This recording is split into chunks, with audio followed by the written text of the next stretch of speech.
to the Cinementalists. Noun, plural. Definition, those whose love for movies runs so deep, they can't help but do a podcast about them.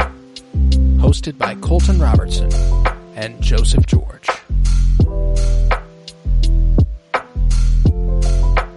Hello everybody and welcome in to the Cinementalists, where today we conclude our celebration of Black History Month with one of the decade's very best films, Nickel Boys.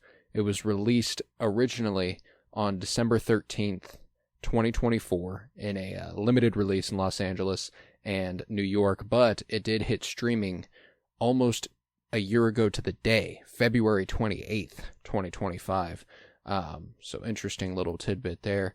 It was directed and written by RaMell Ross, co-penned by Jocelyn Barnes, based on the book by Colston Whitehead. I am Colton Robertson. I'm joined by Joseph George. What's up, homie? Oh, what up, what up? Always a pleasure to be here. Oh, it's always a pleasure to have you, and I apologize, I mispronounced his name. It is Colson Whitehead, not Colston. Got my name mixed up with his name. Yeah, incredible movie. I absolutely adore it. I went and saw it in theaters in January of 2025. Sorry, I'm just all thrown off by award season. Always messes me up. I'm like, it was nominated in 2025, not released in 2025, released in 2024, but I didn't see it till 2025. It's all, all that good stuff. And I remember just being absolutely awed by it. And that was the first and last time I had seen it until I rewatched it just a couple nights ago, just because it's really heavy and it stuck with me like glue. True. I remembered every ounce of it. This was a first viewing for you. How are you feeling? I'm jealous of the theater viewing. I mean, because this would have been visually alone, the movie was so I've never seen a movie like this. Has this ever actually been done before? And I'm just ignorant to it. Not as intimately as this one is doing it. I think they've done like first person action movies, and stuff like that. But 100% of the time. I guess we have the third person, I guess technically there's some third person shots, but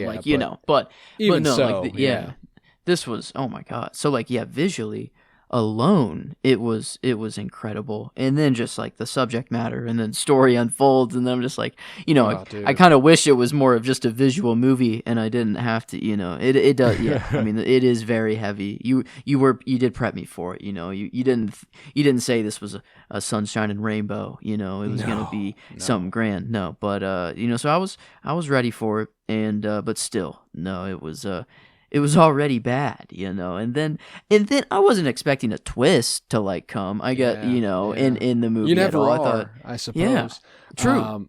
True. No, it's incredible what they managed to pull off here. I remember watching it and being like, oh, I haven't seen a movie this good, maybe ever. And I think a theater experience really, really heightens it. One thing you're not going to get at home when you're watching this movie is how incredible the sound is. I mean, the sound design is unbelievable. Because again, it does have that sort of perspective thing going on. You hear things coming from certain directions as the person who you are looking through the eyes of would hear them. And so it's very, very, it was very intricately designed in that regard. Again, you said visually, it's an unbelievable experience just from literally giving a new meaning to walking a mile in somebody else's shoes. It's a beautiful, beautiful movie. And, I was of the mind that it was a Best Picture nominee last year. And while I like Anora a lot, I have no doubt it's better than Anora. I think it should have won. I think it should have won Best Picture. It was also nominated for Best Adapted Screenplay, which it lost to Conclave. I think it should have beat that too. And those were its only two nominations. It wasn't even nominated for cinematography, which it should have been. It wasn't even nominated for Best Sound Design, which I think it should have been. It wasn't nominated for Best Score, which I think is an absolute fucking travesty. Conclave. That's wild. That's insane. Conclave I haven't notably seen Anora nominated yet, in 2 of the 3 categories I just also listed as it should have been nominated in, but it is what it is. Yeah, it's 24,000 reviews on IMDb and under a 7 as well. I'm kind of like, what's going on? Why is it not more popular? 1 and 2. What the fuck are people like? Did I watch the same movie that everyone else watched? I guess. I mean, this is crazy. I looked like, have I seen any other movies by this guy? The director. No, this is first ever feature film. What the what the shit? Like that's not okay. It's insane. It's the vision is unbelievable. Again, best director. Can't believe that's one of those things that I think should have been very, very heavily considered. Just because to craft something with such intention and set the tone so poignantly and brilliantly bring it to life. I don't think I've seen a movie, definitely not last year, definitely not in 2025. There's not a single movie in my mind that holds a candle to Nickel Boys that I've seen released in theaters in the last year. And that says a lot. Like One Battle After Another was incredible. Sinners is incredible. There's a few others that are just Marty Supreme incredible, but they in the strictest regard of going, this is the story I'm going to tell, and I'm going to tell it in such a specific way that you won't have seen anything like it before, and you likely won't see anything like it after, I think it's an unbelievable achievement. And I think, to try to wrap my head around why it wouldn't have a 7 out of 10 on IMDb. And again, the number thing is arbitrary, but, I think it's worth mentioning, it was worth bringing up for sure that it isn't universally renowned as an incredible movie. I think it is because that it is so style forward. Like it almost could be alienating, I suppose. I suppose there could be there's a perspective to be had that maybe someone doesn't like the idea of them seeing everything through the character's eyes, and it's a different lens for sure. But I just love The Swing. I think it's an incredible choice, and I can see why it wouldn't work for everybody, but I have a tough time wrapping my head around how it doesn't work for everybody. You know what I'm saying? Yeah. I guess, I was immediately kind of in, and I'm like, it was just so unique, and I've never seen a movie like it that I'm like, ooh, like it's fun. It almost added like a fun aspect to the movie a little bit. It's hard to say that word here, but to have fun while watching. No, it's incredibly creative, and that's inspiring. Yeah. Whenever we have the first camera switch, I feel like we're there in, I guess, prison. I don't know what the academy, I guess, sure, academy, if you want to call it whatever, but no, they're having their first lunch or meal, and then the switch, I remember when that happened, I didn't even think I didn't think it was going to, I thought we were gonna be staying there the whole time, staying in just one perspective the whole time, which I was already so okay with. But then the dynamic of going back and forth was it added a whole different layer, and I'm like, oh my god, this is so. Yeah, it was that was the fun part of the movie, kind of whoa, this is an experience, kind of, and being, oh my god, thinking of this in a theater would be insane. I mean, it was moving beyond measure. I've got chills just thinking about it because it was so special. And what I love about that choice halfway through the movie is not only, given the ending, does it give us a little bit of a foreshadowing, which is that Elwood's perspective isn't the only one we're going to be seeing forever, but to officially give us a taste of the performer playing Elwood. And I apologize, I can't remember his name off the top of my head. Ethan Harris. Harris. Okay, there. Or Harris. Either one. I'm not sure. But he does such an incredible job. And this is such a difficult job to be doing. Both him and the actor playing Turner, Brandon Wilson. They both have really, really tough jobs because the entire movie thinking of the logistics of having to film something like this, yeah, everything is conceptualized as oneers. You know, like the only editing choices is chopping up those long takes.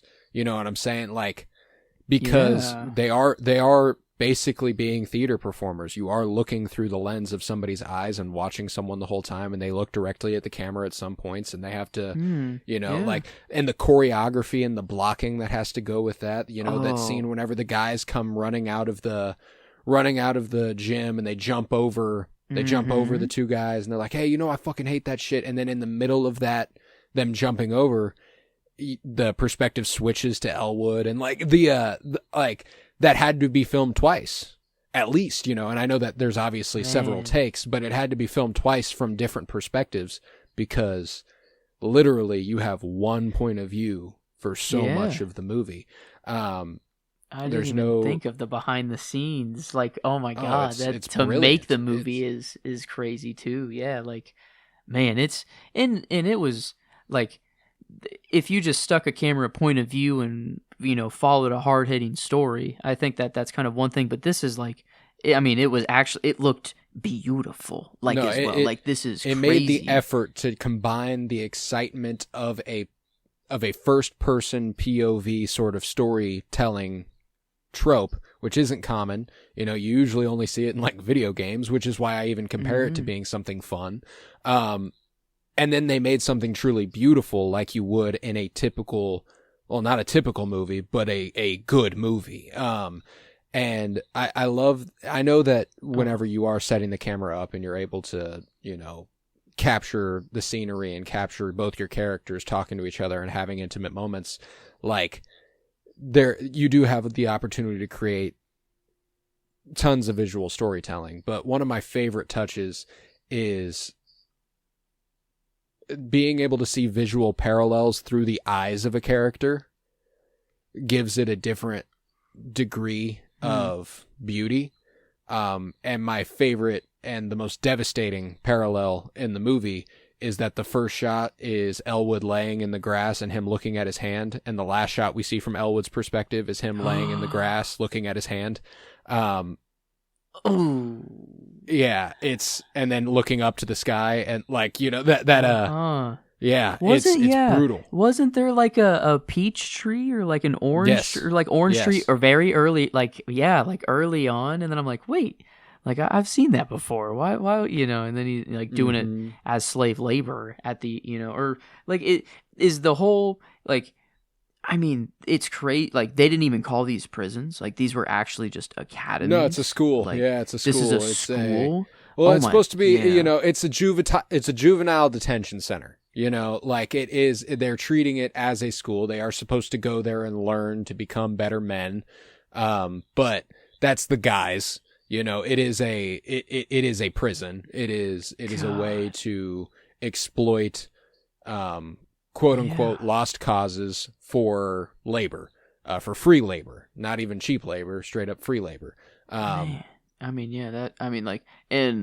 like all of, the movies this month, I feel like there's been the real life kind of, twine, like they're telling real things, but this is so clearly just like actually telling like a putting some details up for the movie for sure, but like this happened, and not just one time. And even Turner points it out at one point. He's like, this is just one school.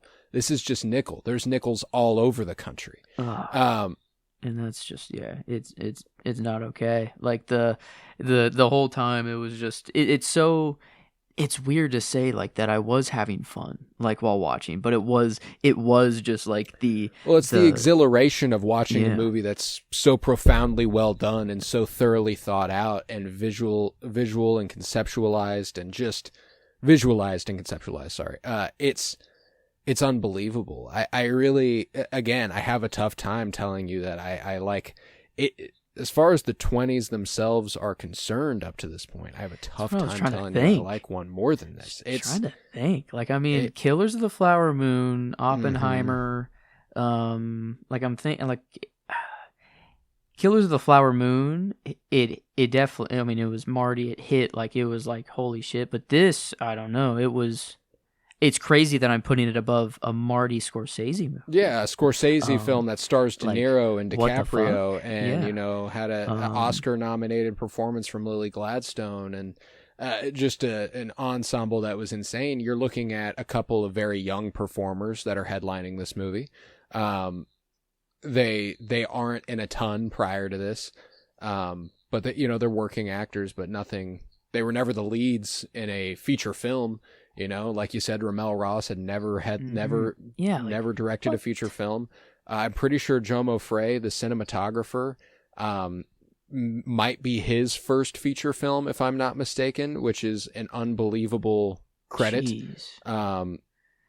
Because, I mean, you could think it'd be like, oh, well, it's a POV shot no matter what. You don't have to think of where the camera's going, but like, it limits you completely. Like, you have to go through the point of view, like, and then you have to set up the scene around it. Like, I think it's like yeah, I think the camera position, sure, you already know it, but like, no, it's like a challenge. Like, I feel like that is limiting to a cinematographer, and then, but to have it be so beautiful still, like, I mean, there's just certain shots that were like wallpaper, like, I mean, just straight up, like, holy shit, I want to pause almost and just have this movie. It's gorgeous. It's gorgeous, and again, providing that point of view perspective, whenever a character looks him in the eyes, like they're looking you in the eyes. There's a different level of connection you get to the characters because of it, and again, it provides a certain type of intimacy that almost makes Elwood and Turner's relationship hard to read, as in, like, it feels so intimate that it almost feels romantic at several points. I thought they were going to kiss at one point. I thought they were too. I thought, I don't know. I thought it was going to happen. There's always, especially in a story that is about an all boys school, and like, I would say no that love this to be had is anywhere, and just exactly. And I would say that this is an interesting comparison to make, because the Holdovers typically gets the comparison a lot more. I would say that this is our Dead Poets Society, as far as like the modern telling of it. Where the tragedy is concerned, is specifically. Now, obviously, completely different lens, but as far as kids wanting what they can't have and longing for a life beyond what they've been given, and then not being able to reach that full potential, and then some of them going on in their name, like that's at the core what Dead Poets Society is about. Obviously, there is no Robin Williams in this movie, but we have the evil side of it for sure. We have nothing but Kurtwood Smith's, the dad in Dead Poets Society who finds his son. But and it's just like Elwood was actually going to school. He was just on his way to school, and then just got in a stranger's car. That's all. This is all that happened.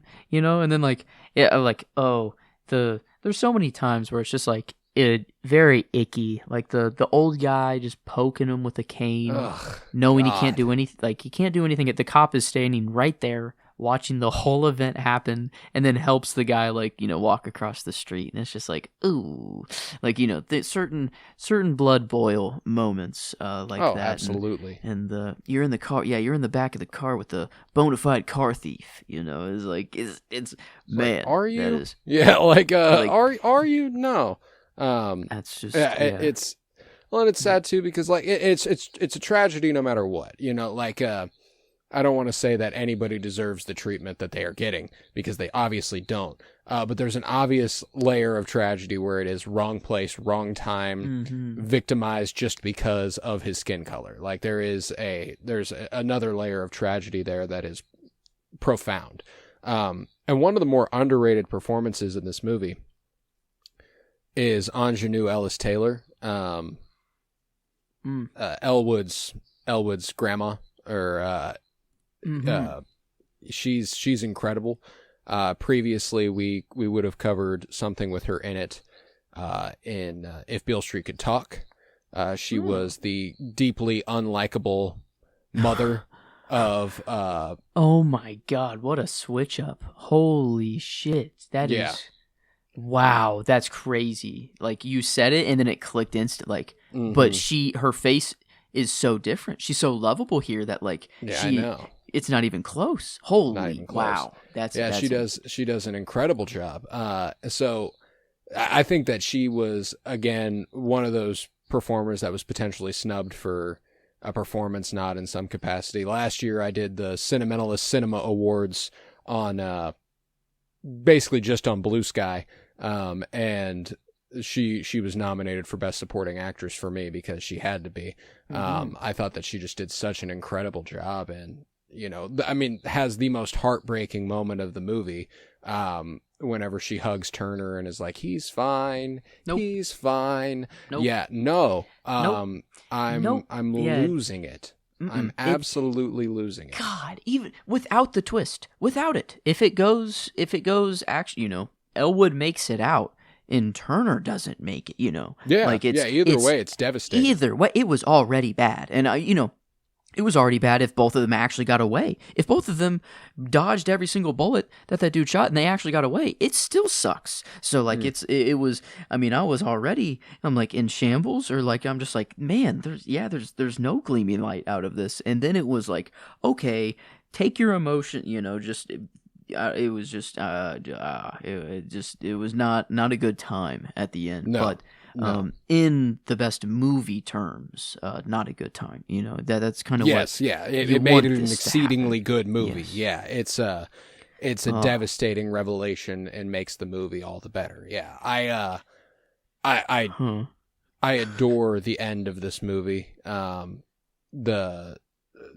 think it's an incredibly edited movie as well. I love the visual montage that they put together at the end to kind of simulate the passage of time. And, they show Daveed Diggs eventually as he continues to grow older and older and older in the movie. And you don't even, you do realize at a certain point, but you've seen him in like the early aughts, and you've seen him in the 80s, and you've seen him like, you've watched a lot of his life, which is really, really compelling. Wow. And, that was something that pretty, when I was in the theater for the first time, the second Daveed Diggs pops up and you see his big ass shoulders and his hair, I was like, me being, a huge fan of Blind Spotting, and furthermore, a massive fan of Hamilton, as every young, white liberal is wont to do. I immediately recognized Daveed Diggs before he says a word, and then he opens his mouth and I'm like, yep, that's Daveed Diggs, because he's got that distinctive voice. So when I'm watching it and I realize that that's Daveed Diggs, who we're saying is Elwood, two thoughts occurred in my mind. I was like, either they don't give a shit about the fact that Daveed Diggs's skin is much lighter than Elwood's. And then the spinning out of that thought was, well, his skin tone does match Turner's a little bit more. Now I was like, and so thereafter I was like, and because of the POV thing, I was like, well, they might never show his face, and they might have just been like, that's just the way the cookie crumbles. That was the right actor for the job. We booked him, and that was that. Like I was like, so there was that was that part of me, but there was always that part of me nibbling at the back of my mind, going, that might be Turner. That might be Turner. And then like it eventually is, and I'm like, oh fuck, I hate being right. I hate that I know what Daveed Diggs looks like from the back.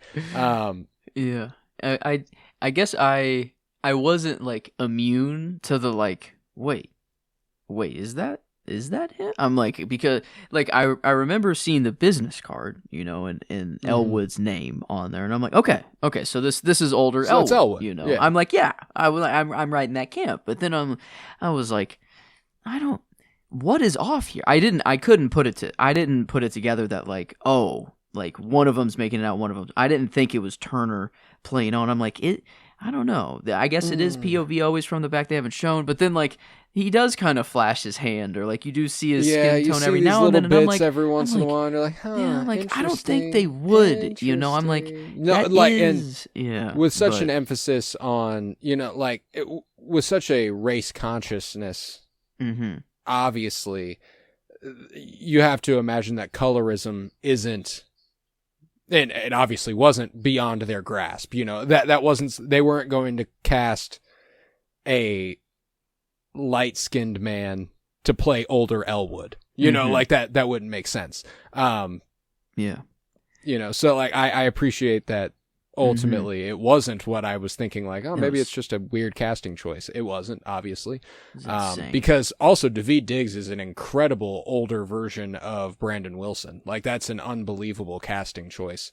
As far as like, if they made a movie where that was just what they did and they were on screen the whole time, I would fully buy it. They are they're very, very, almost a perfect kind of combo for that. But, yeah, gorgeous movie, and that third person POV that you know, a few different ways you can read it, but I love the idea that, you know,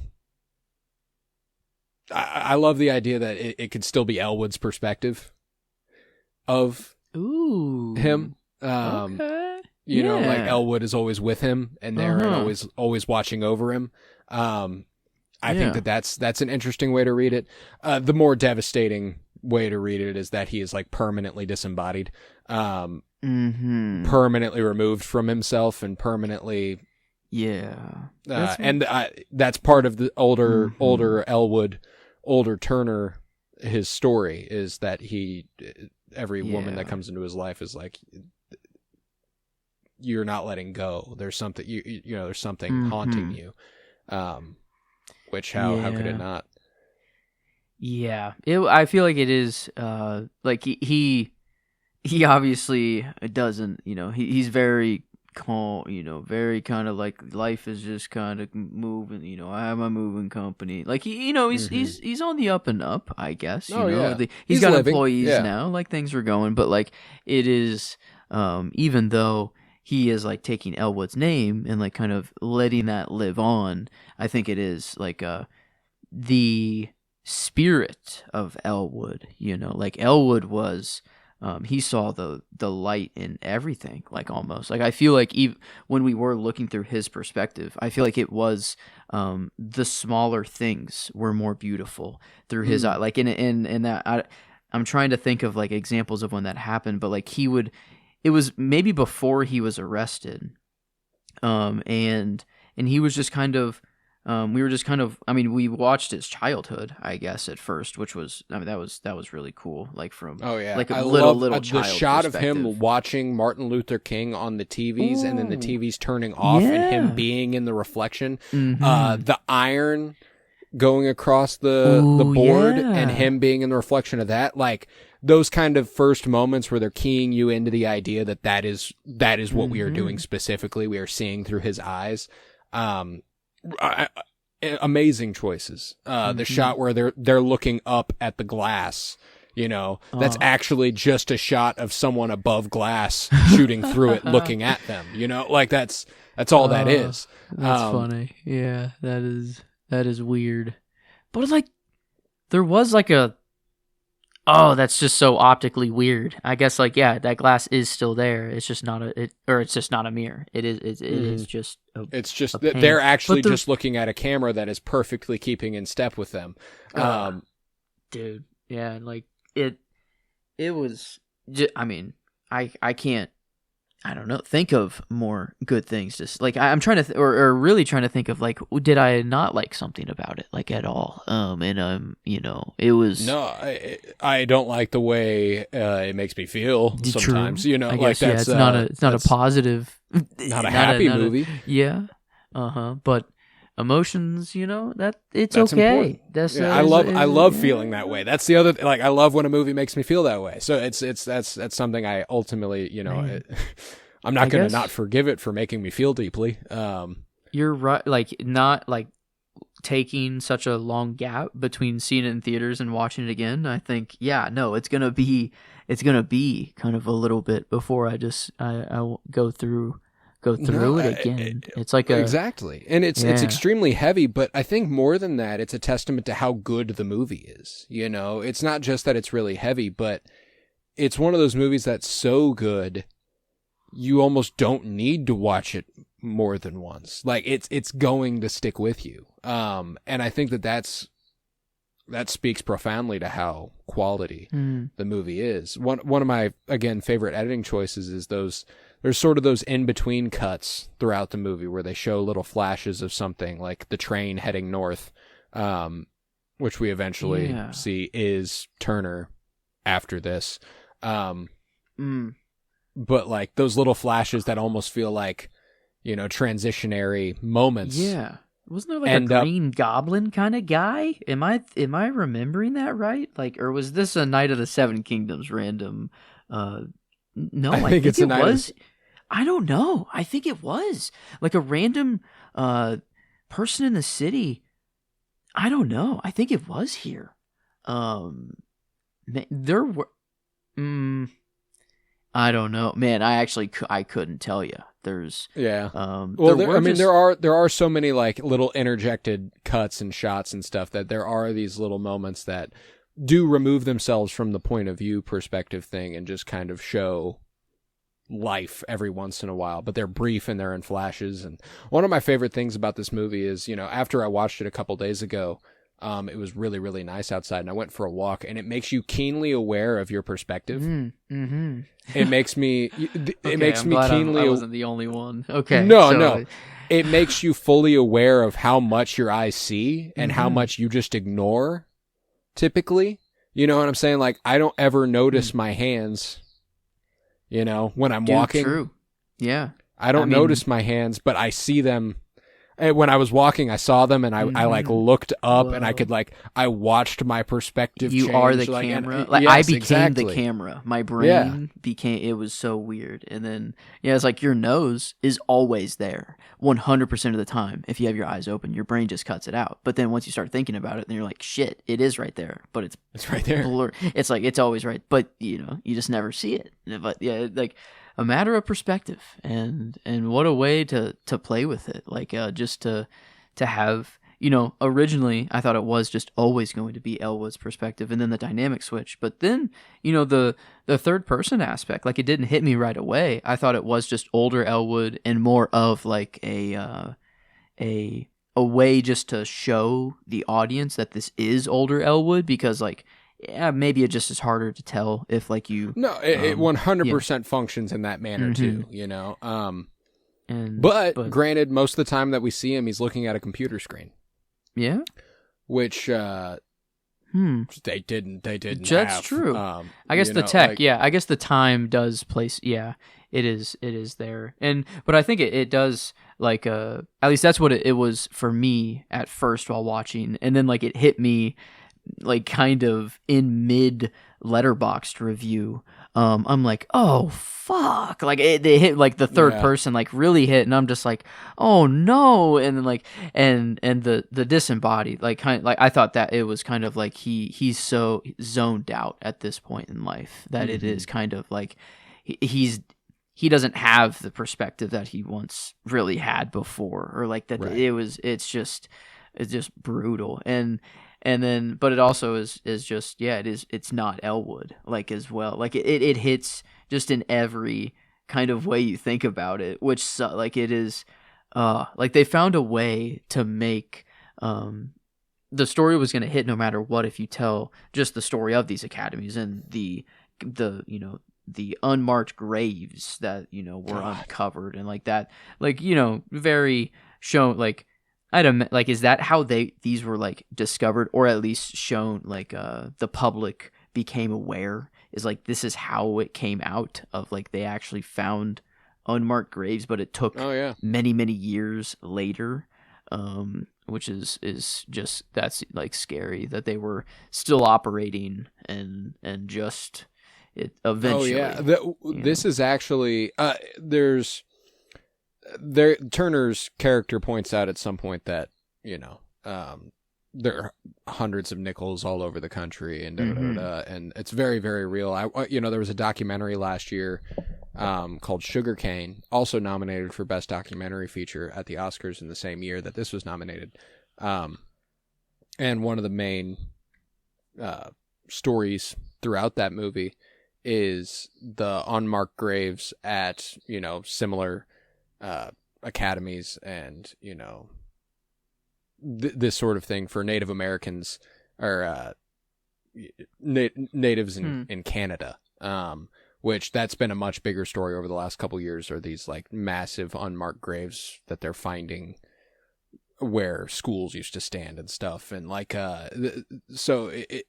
there actually is a school in Florida that this is like loosely based on, that operated from 1900 until 2011. Oh no. I did not want to be alive, Yeah.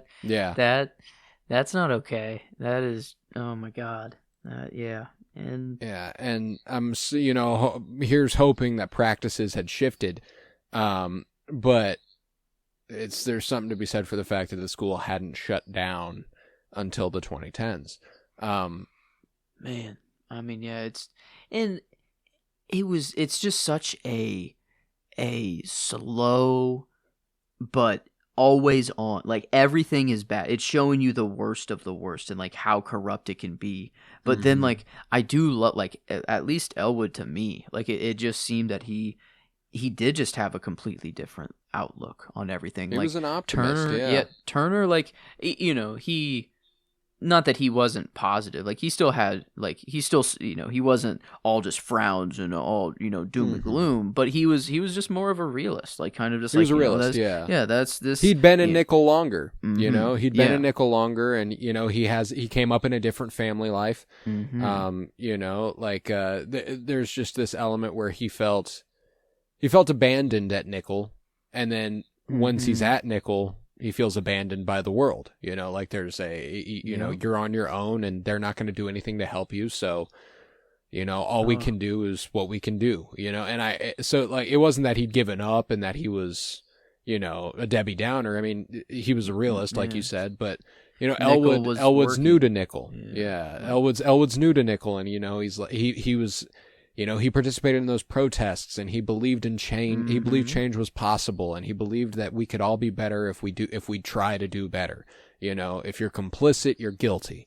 And there's a fifth way out of nickel. That like that I loved Elwood's very, very Martin Luther King-esque. I feel like he was, like, obviously he idolized him. He ran up to a cardboard cutout at Mach 2. I mean, yeah, that was, oh, dang. Yeah, but Turner, like, I guess the one thing that was like, oh man, really, was not telling him that his Nana like came to visit and then like had a thing. And I think in his mind, it's out of like protection. It's like nothing is gonna work. It's better if you just give up kind of now, in a way. And Elwood gets it too. That doesn't even cross Elwood's mind to not forgive him for it. Like, Turner's like, and dude, I'm sorry I didn't tell you. And he's like, no, I get it.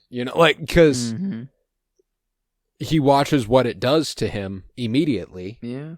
Which is that, he's like, she said she came and they didn't let her see me. How can they possibly do that? Like, how different is that reaction if Turner goes, hey, I saw your Nana.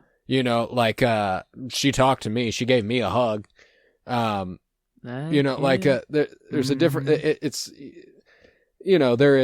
there's this layer of protection for sure, I think. But there's also a layer of jealousy. Turner wanted to hold that, like that's he got to have that moment. And I think that's that's just human of him. I don't blame him for it one bit. Man, and I mean, he gets Man, a hug there, and then sadly a hug, at the end too. Fuck, man, God, these just destroys God, me. Dang, it's like why, man? Why did they have to flip? Like, why? It's such an evil move, but in the evil, it's such an evil move, but good, a very good way for a in movie terms. But god damn it, why did you have to? Like, yeah, it's still. I mean, it's very fresh. And the second the gunshot is fired, and you get that perspective shift where it just it sucks out of his body, and he goes behind Turner, and you're like, oh god, and the fact that the guy who does it is the one who's been like their quote unquote friend, and obviously never their friend, but he's been the most tolerant of them. I mean, god damn. I mean, he does he wants to say the N-word, but they can't cuss there at the academy. It's I don't know if the rules are all the same, to the white people. No, I don't know that they're strictly that's strictly the case there. I think it's just more like maybe not here, not now. It's kind of like I'm still trying to act like I'm their friend. Okay. I think there's kind of that, and also that shot of him putting the rifle up and looking through the scope is one of the only shots in the movie that's not through the perspective of someone's eyes. Oh wow, I didn't. Yeah. That's just one of those choices that editing wise I think is just trying to make it hit a little harder again. It's just like you're getting up close and personal to the person who's doing it, and if it was like the reticle, that's like, no, that's not what you want, like in that moment, I don't want to see it through his eyes. I definitely don't want to see it through his eyes. I don't think it's again, I just wanted to point it out. I don't think it's a wrong choice. I think it's a good choice. Wow. It's just an interesting choice to only shot. Yeah, that's but I didn't even think twice, because it's like, you do need to see the face of the man who's like 100%, because there's no hesitation there. He just does it, like that's just what he's doing, and that's that. Man, it's just so, I mean, like it's a factory. Like, this is the goal, actually. It's like this is not a, oh man, one didn't graduate. It's like, well, this is the whole reason we have this, the separation in the it's like, oh no, it's like, holy shit, these are the worst of the white people too. They're being sent, or I don't know. It's like maybe it's like such a sick, twisted way of gathering people that are okay with murdering like people on the run. Like, these are gonna be the people with the least morals. So it's like, yeah, they'll even do the murder for us. It's like it's just, it's so evil that I can't even. I don't know. I'm trying to just comprehend that this is not made up for movies. This is well, and that's to your point. Like, there's this is still a school they send troubled individuals to, quote unquote troubled, kids in trouble, and the white kids seemingly have nothing to worry about ever. There's never they're playing fucking 500 over there. Like, what the fuck, and just like, you get out of the car, Mexican kid who gets passed back and forth because he doesn't have a. They're like, well, shit, I guess for this we're gonna call you one of them, but for this we're gonna call you one of us, and getting moved mid-fight, like mid-boxing match from one side to the other. Like, now you got to root for these guys just cause, and you have to root for them because you're sitting next to them, or else they will alienate you. And just thought it was round 2. That sucked. I thought he fully well knew what he was doing, actually. I thought he was kind of, he was saying, fuck it, I'm going out with a bang. But I think he did too, and then immediately, I think he did, and then regretted it immediately. But I don't know, there's an element of, you're lost in the moment, and there's that. But there's a few acting choices that make me feel like, nah, he was with it, and it was just like, I'm a fighter, and I'm gonna go down. I'm gonna go down swinging. You know, he did put on a show. You know, that was like, it was a lot of tear up. You know, I mean, the end is just bad. That was like when he was putting on the show, and like you do, you know, it was basically his way of saying, I don't give, you know, I know I'm going to die because of this, you know, and I'm going for it. I'm like, holy shit, like that was incredible. It's a beautiful because Turner even says, you know, this match causes us a year of humiliation. You know, like we do this every year, and every year we lose, and every year, you know, like it talks shit all the way back up, and then it goes and it's like, oh shit, they fix it every year, duh, you know. Yep. God, and I fucking hate him. I hate him. I hate the character. Hamish Linklater is so good at playing it, though. The scummy, the instructor, or the like instructor, what, I don't know what to. He probably had a name, but Mr. I can't remember what it is. Yeah, but no, him. He's a really talented actor. I really enjoy him. One of those actors who he pops up and stuff, and every time I'm like, hey, Hamish Linklater, I like that guy. He and seeing him pop up in this was definitely a pleasant surprise the first time I watched it. And he actually, just a little piece of trivia about the movie is that he took the role because he loved the book. That was already like, it wasn't like he got the role and was like, I guess I'll read the book. No, like he was excited to take the role because he'd read the book and loved it. And it is a beautiful book. I remember last year I made an effort to read all of the books that the adapted screenplay nominees were adapted from. And this year I made no such effort. But last year I did make that effort, and it was very, very fruitful. I ended up reading a few very, very good books, and Nickel Boys was easily my favorite of the bunch. It's a beautiful source material. It's a beautifully adapted movie, and Colson Whitehead is an incredible author. He also did a book called Underground Railroad, which is obviously about the Underground Railroad. Wow. Yeah, see? You see. But that also got adapted a few years back into a miniseries on Prime by Barry Jenkins, who directed Moonlight and If Beale Street Could Talk. Okay. Yeah, so and that was an incredible book as well. So he's got the basis right now for just those two things that have been adapted on screen, but I can't wait to see what else might spin out of Colson Whitehead's work. I mean, he did a few other books that he did Harlem Shuffle. That's a popular one of his, and that's like a trilogy of books if I remember correctly. He's got the Crook Manifesto. He's a really, really talented writer, and I just love his work. So the Conclave being the adapted screenplay went like that is. I mean, it's a good screenplay. It's a solid screenplay. But you know, come on, what are you kidding? Like, what the fuck? Like, I'm assuming the book wasn't. Oh, well, I guess all books are through the eyes, or actually kind of first. Maybe this is what books are. Shit. I don't know. What am I saying? But yeah, no.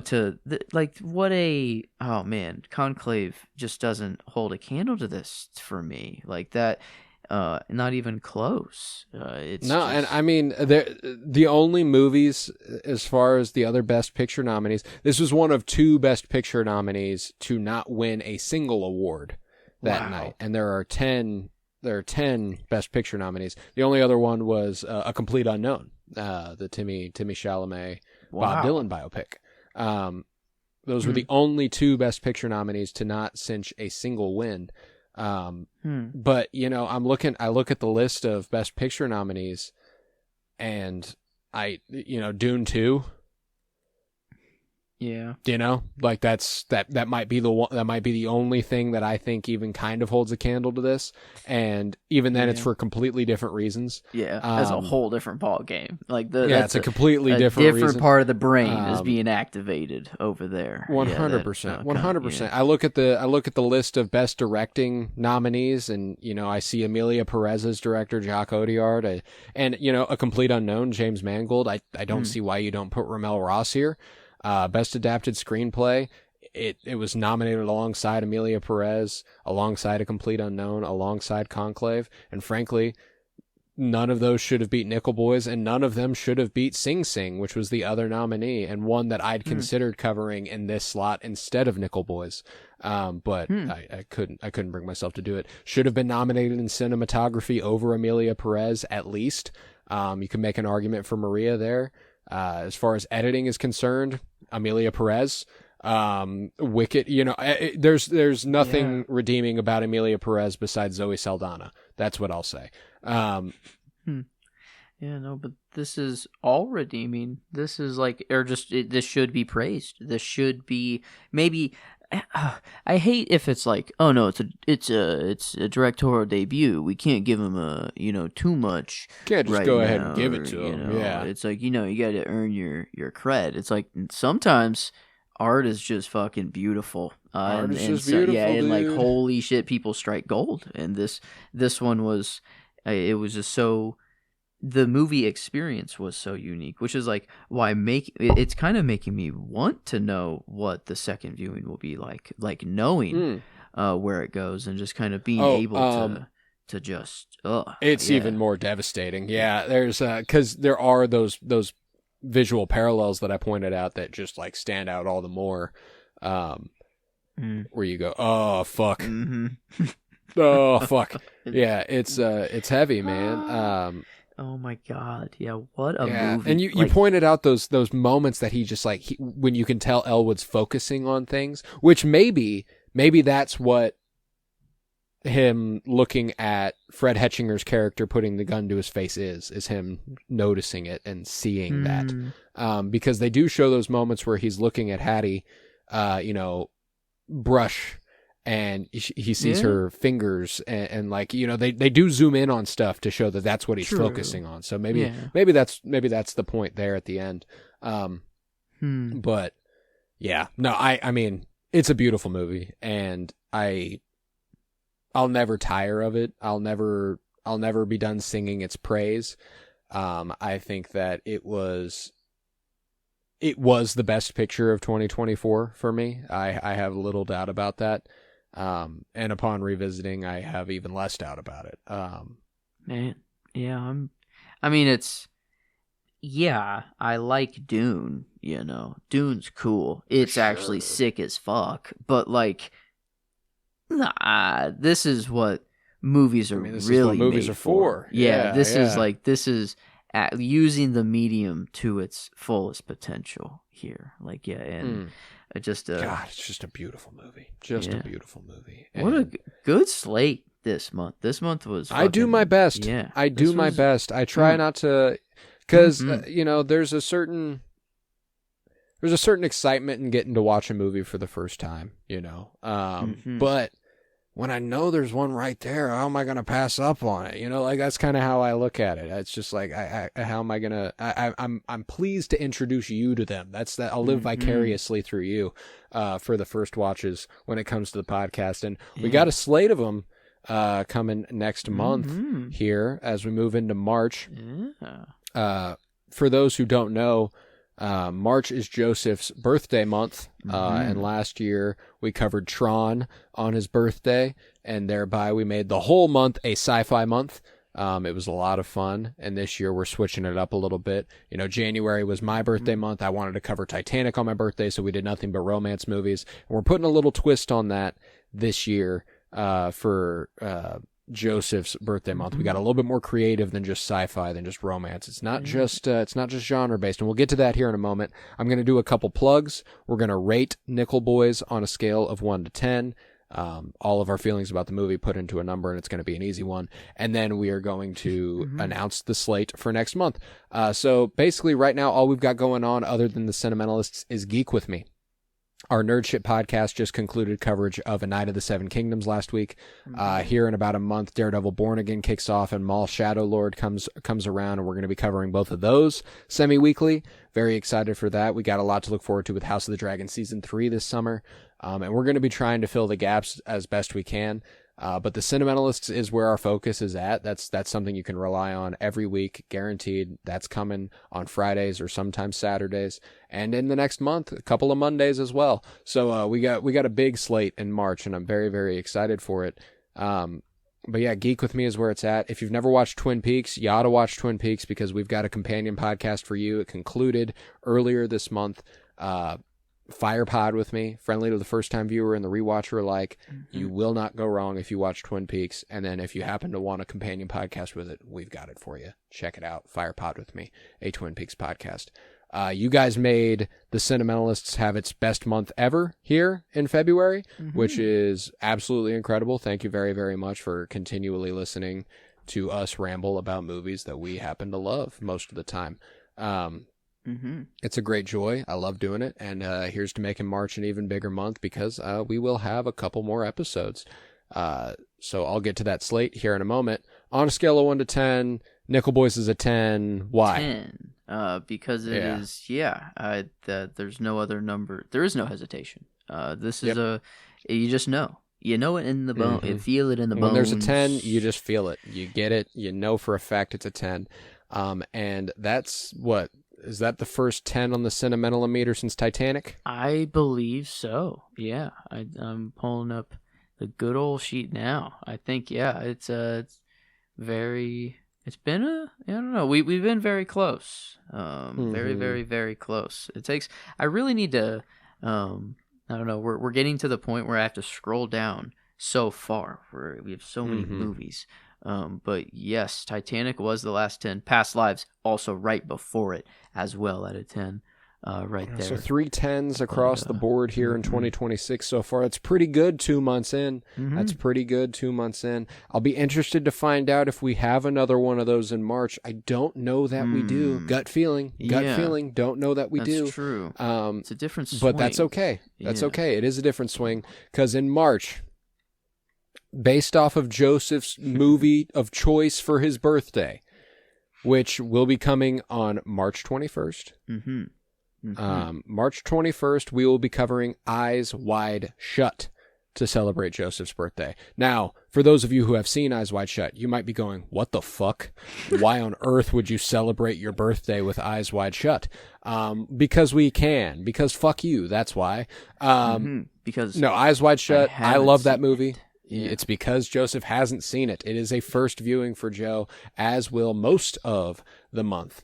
All of it, which I'm very excited for. I'm very excited. I love doing the first viewings thing. It's always a great joy. So, based around Eyes Wide Shut being the birthday movie, Joe, big Kubrick fan, big Shining, big Clockwork Orange, big what became a Spielberg film and AI artificial intelligence, but Kubrick, baby. Dr. Strangelove, love Kubrick, we do. So Eyes Wide Shut was an easy choice for his birthday, and based out of that, could we have gone, psychological thriller? Could we gone erotic thriller? We could have done any of these things, but we decided to get a little bit more fun, a little bit more specific, and we are doing a project for the month of March around secret societies.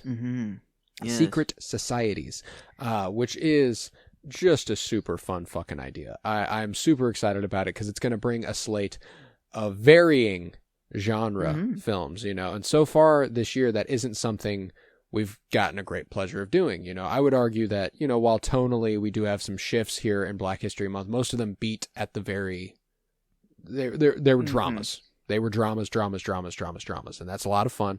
January was nothing but romance, and there were different takes on romance, but it was a lot of romance. The only thing that ties these movies is that secret society aspect, and we're going to start next Friday with John Carpenter's They Live. A little bit of a sci-fi, a little bit of an action, a little bit of a everything going on there. I'm very excited for that. Led by Rowdy Roddy Piper. the former WWE wrestler, the WWF legend. We love that. It's got Keith David. Who doesn't love Keith David? Let's fucking go. So we've got that to look forward to. That will be on March 6th. March 13th, purposefully the Friday before the Oscars, we will be covering one of this year's Best Picture nominees, a 13-time nominated Oscar nominee. One Battle After Another, as it does feature a secret society. It's not the point of the movie, but it is one of the main points of the movie for the antagonist, so it feels purposeful to go ahead and tackle that.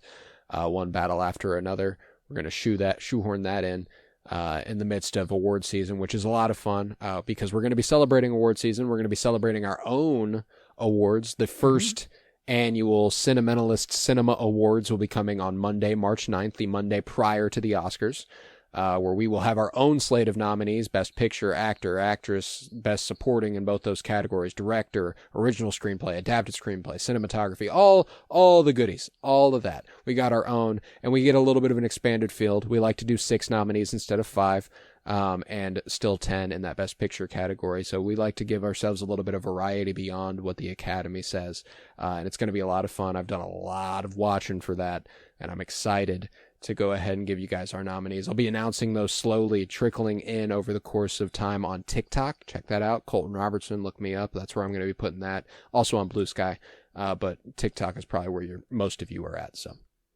check that out. That'll be Monday, March 9th, and then the following Monday we will be doing a 2026 Oscars reaction show, as we did last year for the 2025 Oscars, where you will probably hear me in that episode go, "Oh God, I really think Nickel Boys should have won Best Picture." Yeah, it'll probably be disappoint. It's usually disappointment. It's usually Who knows? See, here's the thing. The thing about this year. The thing that I'm excited about this year is that there's not a single film that I am particularly passionate about, which sounds like a bad thing. But the good thing is that I am generally very pleased with all of them. I like all the Best Picture nominees, and thereby I'm happy as long as F1 doesn't win. And it won't, so I have nothing to worry about. If it does, we're going to have fucking issues. 1% chance. It's nominated. There is a non-zero chance. So no way. What more do you want from theory alone? But that'll be maybe the only time. I don't know. No, there definitely will be an episode. I was going to say there won't be an episode if it wins, but there 100%. Oh no, there will be. There would have to be a reaction. It will be the most. It will be the most angry you ever hear, Colton. That's a promise. But yeah, so that's our celebration of award season. Our own awards on March 9th, and then a reaction show to the Academy Awards the following week, the day after the Oscars on March 16th, and that goes along with, as I said, They Live on Friday, March 6th. One Battle After Another, March 13th. You're going to have to wait an extra day for an episode the following week, as Joe's birthday is until Saturday. So Saturday, March 21st, we will be discussing Eyes Wide Shut. And then we will be topping off the month with our first really, truly light film in some time. They Live is pretty... Yeah. They Live is relatively light. But it's been a heavy year. Relatively. Yeah. It's been a heavy year so far. We've been hammering away at the heavy films. Moonstruck has a lot of levity to it. I'll give it that. But Poetic Justice was, it was more. There was some. It was plenty. It was pretty fucking dramatic though. It's still heavy. Overall, it's still heavy. Very heavy. Hot Fuzz is how we're topping off the month of March. So let's go. We've got a tried and true comedy film coming at the end of March, and I'm very excited about that because I don't know the last time we covered an actual just comedy. It is an action comedy, and it's probably action first, but it is so fucking funny.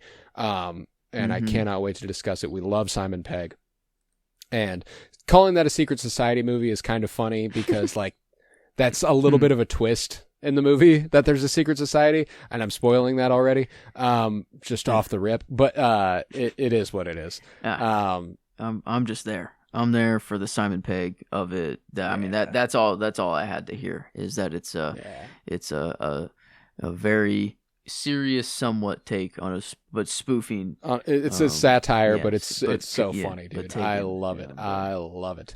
So we got that to look forward to. That is March slate for the movies. They Live, One Battle After Another, Eyes Wide Shut, and Hot Fuzz. And who else is doing it like that, folks? You're not going to find another movie podcast doing it like that. So I hope you enjoy, and I hope you stick with us for another month. Keep sharing the show. Show us to all your friends. We would love that. If you got a friend who likes movies, and I know you do, we're the podcast for them. Go ahead and slide them our way.